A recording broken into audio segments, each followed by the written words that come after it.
स्वामी विवेकानंद के राजयोग पुस्तक के आकलन में और एक कदम आगे बढ़ाते हैं। यम नियम आसन प्राणायाम की तरफ उन्होंने काफी सारे हमें उनके बिंदु दे दिए उनके सुंदर लेखन में और उनके अनेक भाषणों में भी। उसके आगे की जो कड़ी है उसके बारे में आज बात करेंगे और ये होती है योग की जो अष्टांग योग की जो आगे की कड़ी है वो है प्रत्याहार और धारणा। ये 6वें अध्याय में आती है। स्वामी जी कहते हैं कि इसके आगे की कड़ी है वो है प्रत्याहार। वो क्या है? What is this? You know how perceptions come. First of all, there are external instruments, then the internal organs acting on the body through the brain centers. There is the mind. When these come together, attach themselves to some external object, then we perceive it. At the same time, it is very difficult thing to concentrate the mind and attach it to one organ only. The mind is a slave. तो इस प्रकार से वो पहले वो प्रणाली बता रहे किस प्रकार से बाहर के विषयों को उसका संवेदन होने वाले इंद्रियों से वो संवेदना जब अंदर जाती है तो सारी हमारी अंदर की रचनाएं, फिर प्राण और फिर मन, और इस प्रकार से मस्तिष्क के अनेक बिंदु तक वो लेके जाती है और फिर वहां से कोई संदेशवन होता है जो बाहर तक लेके जाता है। बाहर की वस्तु पर या तो वो वस्तु को पकड़ लेता है या फिर वस्तु को छोड़ देता है। ये बहुत उष्ण है, उसको छोड़ दो, नहीं तो आपको उसके वजह से इंजरी हो सकती है, या फिर ये अच्छा है उसको ग्रहण कर लो। ये अलग अलग संदेश वहां जाते हैं। तो इस प्रकार से हम देखते हैं कि इसमें आपका मन की जो एकाग्रता होना बहुत मुश्किल है और मन किसी एक ही ज्ञानेंद्रिय को या कर्मेंद्रिय को पूरी तरह से उस पर एकाग्र नहीं होता। वो अगर होता है तो वो उसी पर डिपेंड हो जाता है। मतलब मन एक प्रकार से गुलाम है, उसको जो इंद्रिय देते हैं और ये सारी जो सिस्टम दे रही है उसके अंदर ही वो बिलीव करता है, उससे वो आगे संदेश लेके जाता है। हम हमेशा सुनते हैं be good and do good, be good be good be good, सबको बुलाए, डू नॉट टेल लाई, हमने अनेक बार सुना है। लेकिन कोई ये नहीं बताता है कि इससे क्या लाभ हो जाएगा। ये बताना, एक जब छोटे बालक को बताते हैं कि झूठ मत बोलो, कभी भी अच्छा ही बर्ताव करो, अच्छे बच्चे बनो, अच्छे बच्चे बनो। उसके आगे ये भी कहना जरूरी है कि अगर मैंने चोरी की तो क्या उसमें हर्ज है, क्यों मैं चोरी ना करूं, क्यों मैं झूठ ना बोलूं, क्यों मैं गलती यहाँ मत करूं। तो जब ये आप उसको समझाते हैं कि जब आप कभी भी चोरी नहीं करते तो सिर्फ इतना मत बताइए कि चोरी मत करो, ये उसका एक भाग हो गया। लेकिन ये उसको बताना जरूरी है कि जब आप अपने मन को इस प्रकार से एक स्वाभाविक प्रवृत्ति हो गई, किसी चीज को उठा लो, किसी चीज को अपना बना लो, और अगर आपने वो नहीं किया, ये एक शिक्षण है आपके मन के लिए कि कैसे आप मन के ऊपर नियंत्रण ला सकते हैं। ये बहुत महत्वपूर्ण शिक्षण है। चोरी करना न करना ये एक नैतिकता के हिसाब से दूसरा भाग तो है ही, लेकिन स्वाभाविक प्रवृत्तियों के पीछे मन को जाने ना देना, मन को अपने वश में रखना, नियंत्रण में रखना, ये भी एक बहुत ही इंपॉर्टेंट भाग उसका है। और इसलिए हम लोग कहते हैं कि सारी all actions internal external occur when the mind joins itself to certain centers called as the organs. Willingly or unwillingly, it is drawn to join itself to the centers, and that is why people do foolish deeds and feel miserable, which if the mind were under control they would not do. What would be the result of controlling the mind? It then would not join itself to the center of perception, and naturally feeling and willing would be under control. It is clear so far. Is it possible? It is perfectly possible. तो जब मन उसके साथ जुड़ जाता है, उसमें अपने आप को ढाल लेता है, अटैच हो जाता है उसके साथ, तभी बाद में हमको पीड़ा होती है कि अरे मैंने कैसे ये किया, मेरे मन को मैं कंट्रोल में क्यों नहीं कर पाया, क्योंकि वो इंद्रिय उसको अपने साथ भगा के लेके गए।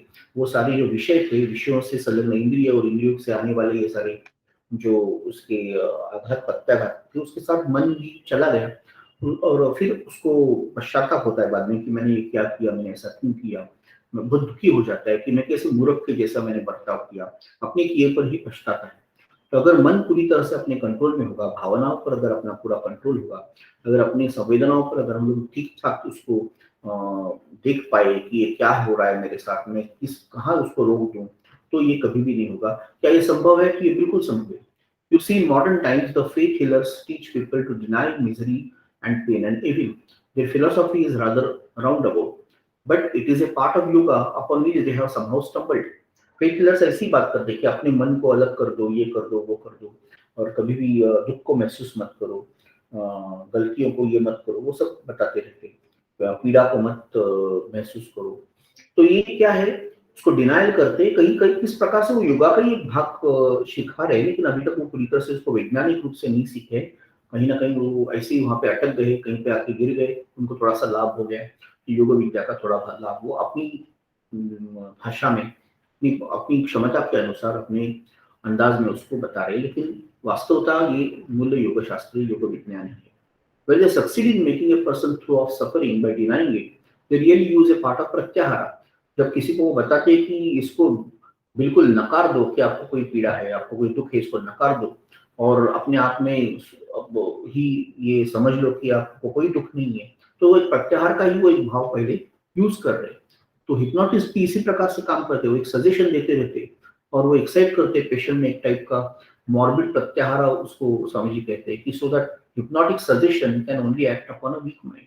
जब आपका मन अगर उतना सबल नहीं है तो किसी क्या कहते हैं उसको, हिप्नोटिज्म करने वाला या आपके ऊपर इंद्रजाल करने वाला, सम्मोहन करने वाला जो व्यक्ति है, उसके वश में आप आराम से जा सकते हैं। और जो मन दुर्बल होते हैं उनमें ये प्रॉब्लम हो जाता है। तो and until the operator the means of fixed gaze or otherwise has succeeded in putting the mind of the subject in a sort of passive morbid condition, his suggestions never work.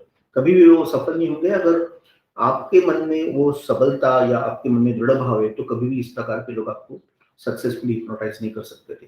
तो now the control of the centres which is established in hypnotic patient और the patient of faith healing by the operator for a time is reprehensible because it leads to ultimate ruin. ये अच्छा उपयोग नहीं है, विद्या का दुरुपयोग है, क्योंकि अल्टीमेटली जो व्यक्ति पर वो प्रयोग कर रहे हैं उसका उसमें नाश ही होने वाला है, उसका कहीं ना कहीं नुकसान होने वाला है। It is not really controlling the brain centres by the power of one's own will, but as it were stunning the patient's mind for a time by sudden blows which another's will delivers to him. सब कोई दूसरे की इच्छा शक्ति से आपको सम्मोहित किया जा रहा है, आपका अपना जागृति नहीं हुई है, ये एक दुरुपयोग के हिसाब से उसका आपको लाभ नहीं होगा। अल्टीमेटली लॉन्ग रन में उसकी हानि होगी, आपको एक स्टार्टल हो जाएंगे आप, लेकिन उसका कोई उपयोग नहीं होगा। It is not checking the by means of brains and muscular strength of the mad career of fiery team, but rather by asking another to deliver heavy blows on the heads of the horses to stun them for a time into gentleness. तो जैसे घोड़े को भी बड़े बड़े आघात करके उसको ठीक ठाक किया जाता है, ये कोई उपाय नहीं, तो ये एक प्रकार का शक्ति का ही प्रयोग है, लेकिन गलत तरीके से किया हुआ है। At each one of these processes, the man operated upon losses a part of his mental energies. थोड़ी उसकी मन शक्ति की कमी हो जाती है उसकी वजह से, till at last the mind, instead of gaining the power of perfect control, becomes a shapeless, powerless mass, and the only goal of the patient is lunatic asylum. तो अल्टीमेटली ऐसा पेशेंट जो बीमारी हो जाता है, मनोरुग्ण हो जाता है और अस्पताल में उसको जाना पड़ता है, यही उसका एंड है। Every attempt at control which is not voluntarily, not with the controller's own mind, is not only disastrous but it defeats the end.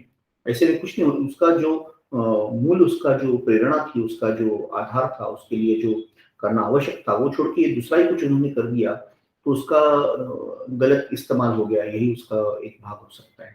और इसकी वजह से वो कहते हैं कि कोई भी इस प्रकार से बाहरी कुछ शक्ति से आपको नियंत्रण में लाना अंततः आपके नाश के लिए जाएगा। ये सच में ये करेक्ट उपाय नहीं है। ये उपाय ये था, उसका उपयोग ये था कि आप खुद ही को इतना बुलंद बनाओ, खुद ही को इतना शक्तिमान बनाओ कि आपकी वजह से अल्टीमेटली आप खुद ही अपने आप को इस प्रकार से मन को इंद्रियों से और विषयों से परावृत्त करके, प्रत्याहार करके अंदर लेके आए। यही वो बता रहे हैं कि ये which is not voluntary or not with the controller's own mind is going to be disastrous. तो इसलिए जो डायरेक्ट कंट्रोल ऑफ ऑर्गन्स जो है वो आना है, as forcing to control them while under a morbid condition only rivets one link more to the already existing heavy chain of bondage. और भी अंधश्रद्धा में लोग जाते हैं, और भी भूतकाल में रम जाते हैं, और भी बॉन्डेज में, और भी बंधनों में बंध जाते हैं। इसलिए ये विद्या का एक प्रकार से गलत तरीके से, गलत दिशा में और अज्ञानी लोगों के हाथ में वो गई, तो इस प्रकार से therefore beware how you allow yourself to be acted upon by others. Beware how you unknowingly bring another one to ruin. True, some succeed in doing good to many for a time, but giving a new trend to their propensities. But at the same time, they bring ruin to millions by the unconscious suggestions they throw around, arousing in men and women that morbid, passive, hypnotic condition which makes them almost soulless at last. तो एक प्रकार की एक condition में वो passive condition में जाते हैं, एक बहुत ही तामसिक कंडीशन में जाते हैं, अपने आप को बहुत कमजोर पाते हैं, किसी के ऊपर हमेशा उनको डिपेंड रहना पड़ता है, वो स्वतंत्र वृत्ति से कुछ नहीं कर पाते, पराधीन हो जाते हैं। और इसमें वो आत्मा की विस्मृति ही है इसमें, आत्मा न हो समझने की, अपने आप के अंदर जो ईशत्व है उसको पूरी तरह से भूल जाने की ये सारी प्रक्रिया होती है। तो अगर किसी ने आपके ऊपर ऐसी प्रयोग की, आपको अंधश्रद्धा से उसकी तरफ खींचने की कोशिश की, तो आपको ये देखना है कि ये कोई वास्तव उपयोग उसका नहीं है। तो therefore use your own mind, control body and mind yourself। आप खुद ही उसको कंट्रोल करो, दूसरे के हाथ में क्यों दे रहे? आपकी बॉडी, आपका माइंड, आपका मन, आपका शरीर, आपको खुद को उसको किस प्रकार से ज्यादा उसके ऊपर नियंत्रण पाना है। Remember that until you are deceased person, no extraneous will can work upon you। आरोग्य का भी यही नियम है, जब तक आप अपने आप को रोगों के लिए आमंत्रण नहीं देते, रोग भी आपके ऊपर कुछ नहीं कर पाते। आपकी विल पावर जब तक स्ट्रॉन्ग नहीं है, तभी बाहर की चीजें आपको हावी हो सकती है। However great and good he may be, who asks you to believe blindly, don't believe in him। All over the world there have been dancing and jumping and howling sects who spread like infection when they begin to sing and dance and preach। They also are a sort of hypnosis। ये जो सारी sex थी है, जो लोगों को कूदो और नृत्य करो और यहाँ वहाँ ये करते रहो, ऐसी चीजें सिखाते हैं, एक प्रकार से वो सम्मोहन विद्या ही सिखा रहे हो, अलग प्रकार से उनको सम्मोहित कर रहे हो। सम्मोहन विद्या नहीं सिखा रहे, उसका सिर्फ प्रयोग कर रहे और लोगों को गुमराह कर रहे, एक पराधीन कर रहे, उनको दुर्बल का एक एहसास दिला रहे। और therefore they exercise a singular control for the time being over sensitive people, alas often in the long run to degenerate the whole race। Whole race can get degenerated because of such a person। It's healthier for the individual or the race to remain wicked than be made apparently good by such morbid extraneous control। स्वामी तो ऐसे इसमें जाते हैं, वो कभी कभी मतलब वीर है तो हमेशा बोलते हैं इससे तो अच्छा कि आदमी अपने मन से चले, और वो मन से चलते चलते वो क्रूर भी हो गया, थोड़ा कपटी भी हो गया तो भी चलेगा, कम से कम वो अपने मन से कुछ कर रहा है, अपने नियंत्रण में वो है। दूसरे के नियंत्रण में रह के बहुत ही पापोभीरू होना या अच्छी बातें करना, ये भी कुछ अच्छा नहीं है, क्योंकि आपका अपने ऊपर कोई नियंत्रण नहीं, आप पूरी तरह से पराधीन एक व्यक्ति। एक का विशेषता है उसका स्वतंत्र होना, उसमें आत्म तत्व की एक पहचान होना, कम से कम अनकॉन्शियसली तो उसको पता होना कि मुझे मेरी कुछ स्वतंत्रता है। अगर वो भी आपने छोड़ दिया और किसी पंथ में या किसी सो कॉल्ड ऐसे समुदाय में आप मिल गए कि जिसका पूरा आप पर नियंत्रण चलता है, आज भौतिकवाद का भी ऐसे ही नियंत्रण चल रहा है, एक बार धर्म का भी ऐसे नियंत्रण चल रहा था। व्यक्ति का अपना स्वातंत्र्य, उसकी अपनी बुद्धि और अपना शरीर के ऊपर खुद का कंट्रोल है या कोई दूसरा उसको कंट्रोल कर रहा है, ये एक बहुत ही अंडरलाइनिंग पॉइंट इसके पीछे है।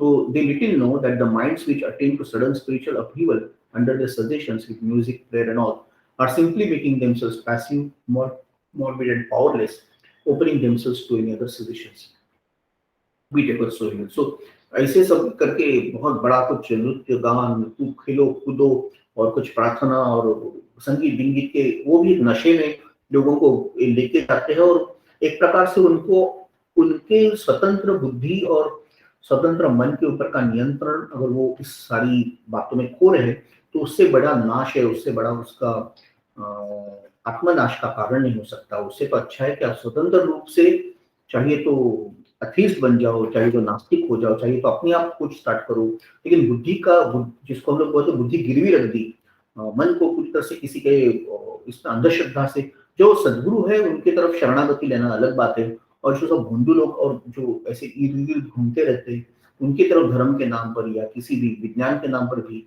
श्रद्धा या अश्रद्धा के नाम पर, राष्ट्रीय प्रणाली के नाम पर या सामाजिक प्रणाली के नाम पर किसी के ऊपर आप अपनी बुद्धि और मन को गिरवी रखना सबसे बड़ा नाश हो सकता है। आध्यात्मिक क्षेत्र में तो सबसे बड़ा ही हो सकता है। यहाँ कुंडली और ये सब चीजों पर हम लोग धीरे धीरे जा रहे हैं, तो इससे कितना बड़ा आप खुद का ही नुकसान कर रहे हैं आप सोच नहीं सकते। A little do these ignorant, deluded people even dream that whilst they are congratulating themselves upon their miraculous power to transform human hearts, which power they think was poured upon them by some being Above the clouds, they are sowing the seeds of future decay, of crime, of lunacy, of death. Therefore, beware of everything that takes away your freedom. Know that it is dangerous and avoid it by all means of your power.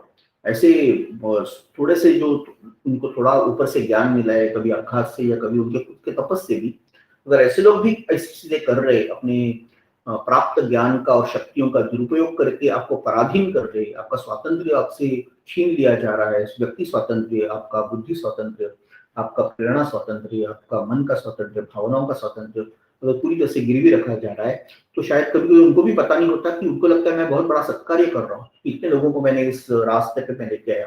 अंततः वो सारी वो समाज का, वो व्यक्तियों का और उस पूरे राष्ट्र का भी नुकसान कर देते हैं। और इसलिए ऐसे लोगों से हमें बहुत ही संभल के रहना चाहिए, समझना चाहिए कि ये बहुत ही बड़ा धोखा हो सकता है।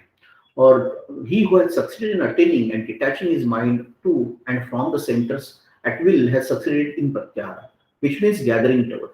जो खुद के मन को ये बाकी बाहर के सब कंट्रोल या आर्टिफिशियल ये छोड़ दीजिए, लेकिन अपने आप के ही मन पर या अपने आपके सारे प्रेरणाओं पर जो एक अलग रख सकता है अपने मन को बाहरी दुनिया से और बाहर के सारे केंद्रों से भी, उस वो प्रत्याहार में यशस्वी हो जाता है। वो गैदरिंग टवर्ड्स, वो अपने आप को जैसे हमेशा कुर्मक की एक उपान देती है, जैसे अपनी इंद्रिय को वो खींच लेता है और बाहर के आघातों के प्रत्याघातों का उसके मन पर कोई असर ही नहीं होता है। वो अपने मन के बाहर जाने की प्रवृत्ति को रोक पाता है, उसको freeing it from the thraldom of the senses. When we can do this, we shall really possess character. Then alone we shall have taken a long step towards freedom. Before that we are mere machines. तब तक तो हम लोग यंत्र जैसे हैं। जब ये हमें समझ में आ जाएगा कि ये करना आवश्यक है, ये करना संभव है और ये हमारा एकमेव उन्नति का मार्ग है, तभी हम लोग चरित्र गठन के बारे में सोच सकते हैं। How hard it is to control the mind? Well, it has been compared to the maddened monkey. There is a monkey restless by his own nature, as all monkeys are. As if that were not enough, someone made him drink freely of wine, so that he became still more restless. Then a scorpion stung him. When the man is stung by the scorpion, he jumps about for the whole day. So the poor monkey found his condition worse than that. To complete his misery, a demon entered into him. What language can describe the uncontrollable restlessness of that monkey? The human mind is like that monkey, incessantly active by its own nature. Then it becomes drunk with the wine of the desire, thus increasing its turbulence. After desire takes possession comes the sting of the scorpion of jealousy at the success of others, and last of all, demon of pride enters into him, making it think itself of all importance. How hard to control such a mind. बहुत ही सुंदर तरीके से स्वामी जी वो एक पहले था मरकट और उसमें मध्य पी गया, वो कथा बताते हैं। वो एक थोड़ी हमारे यहाँ जो छोटा सा कहने को तो थोड़ा ह्यूमरस विनोद निर्मिति के लिए काव्य है, लेकिन बहुत गहरा उसमें भाग है कि एक बंदर था, बंदर ही काफी, और फिर उसको एक प्रकार से पागल हो गया वो। तो वो इसे पागल बंदर ने एक दिन मान लो थोड़ी शराब पी ली, तो उसकी क्या स्थिति हो जाएगी? पहले ही बंदर है, उसके बाद भी पागल है, थोड़ा सा आधा पागल है, और फिर उसने शराब पी ली, तो उसका क्या नियंत्रण रहेगा अपने आप? इतना भी काफी नहीं था, वो रेस्टलेस हो गया, वो बहुत ही यहाँ वहां सब उटंग पुटंग करने लगा। ये बंदर हमारा मन है, पहले ही वो एक मन बंदर है, वो वापस थोड़ा पागल हो गया है, उसके वापस वो मान लो उसने शराब पी ली है, और फिर वो थोड़ी भी नहीं बहुत ज्यादा पी ली है, और फिर कोई बिच्छू उसको डस गया है, और फिर बिच्छू के डसने के बाद वो पूरा दिन यहाँ वहाँ कूदता रहेगा, छलांग लगाता रहेगा, उसको कोई शांति नहीं रहेगी, अशांत सतत कुछ ना कुछ करता हुआ ऐसा मन होगा वो। और फिर उसके बाद ये जो अनकंट्रोलेबल रेस्टलेसनेस है, उसको और भी इतना भी काफी नहीं था, तो एक भूत ने उसको पकड़ लिया, और फिर वो जो स्थिति है उस बंदर की, ये सब होने के बाद वो हमारे मन की स्थिति है। तो पहले उसको हमारी जो वासनाएं, हमारी जो काम, हमारी प्रेरणाएं, हमारी इच्छाएं उसको पकड़ लेती है, और फिर इतना ही काफी नहीं हो गया, तो उसके बाद फिर वो जो वृश्चिक है, मत्सर का वृश्चिक उसको डस लेता है, और फिर मतलब पहले तो वासनाओं के शराब उसने पी ली, वो शराब भी काफी नहीं हो गई, तो उसके बाद उसको मत्सर का, दूसरे के ईर्ष्या का, दूसरे के विजय से दुखी होने का एक बिच्छू डस गया, और फिर उसके बाद इतना ही काफी नहीं था, तो फिर उसका जो अभिमान था, गर्व था, वो भी उसको और एक बार एक किसी भूत की तरह उसके अंदर घुस गया, तो इस प्रकार से हमारा मन बन जाता है। तो इसलिए पहले सबसे पहली बात ये है कि हमें एक जगह पर स्थिर रहने की आदत डालनी चाहिए। एक ही जगह पर रह जाओ, अपने मन को थोड़ा-थोड़ा नियंत्रण में लाओ। जो बार-बार उछल-कूद कर रहा है उसको बंदर की तरह उसको एक जगह पर, एक स्थिति पर, एक विचार पर उसको स्थित रहने की धीरे-धीरे अभ्यास करवाओ। और जब जस्ट उसको देखो, आप उसको देख रहे हैं और उसकी धीरे-धीरे उसकी वो खुदाई, उसको यहाँ-वहाँ जाना उसका थोड़ा कंट्रोल में आ जाएगा। और फिर धीरे-धीरे जो आपको ये भी समझेगा कि उसके निरीक्षण में कितने-कितने अलग-अलग, गलत-सलत सब प्रकार के विचार में वो उलझा रहता था। तो धीरे-धीरे ये कंट्रोल आपको आ जाएगा और फिर आप उसके जो सारे स्नायुओं को, ये सारी जो एक्साइटमेंट है उसकी, उसको कम कर दीजिए, शांत हो जाइए और फिर उसमें ही आपको इसकी एक प्रकार से रास्ता मिल जाएगा, मन के नियंत्रण का रास्ता मिल जाएगा। और जब आपका ये हो जाएगा, आपकी प्रकृति भी अच्छी हो जाएगी, आपकी एकाग्रता बढ़ जाएगी, आपका ओवरऑल टेम्परामेंट जिसको बोलते हैं वो अच्छा हो जाएगा।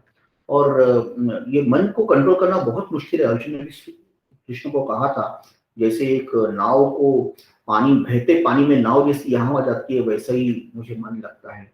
बहुत कहते जैसा बात, मतलब बहुत बड़ा एक सुनामी जैसा वो वातावरण है, उसमें एक नाव कैसे जाएगी वो। तो फिर उसको श्री कृष्ण बोलते हैं कि ये मैं भी मानता हूँ कि ये बहुत ही मुश्किल है, लेकिन अगर तुम्हें अभ्यास करोगे और तुम्हें अगर वैराग्य है, पैशन है, और अगर आप निरंतर उसका आप प्रयोग कर रहे, प्रैक्टिस कर रहे, तो ये बहुत संभव है। इसी बात को हम लोग ये प्रत्याहार में भी अभी सीख रहे हैं। आगे के चरण में इसी को आगे लेके जाएंगे। स्वामी जी के चरण स्पर्श फिर एक बार, उनका बहुत बहुत आदर आभार, और उनकी वजह से हमें ये एक अपॉर्चुनिटी मिल रही है, अवसर मिल रहा है कि हम इसके बारे में कुछ बात कर सकें। धन्यवाद।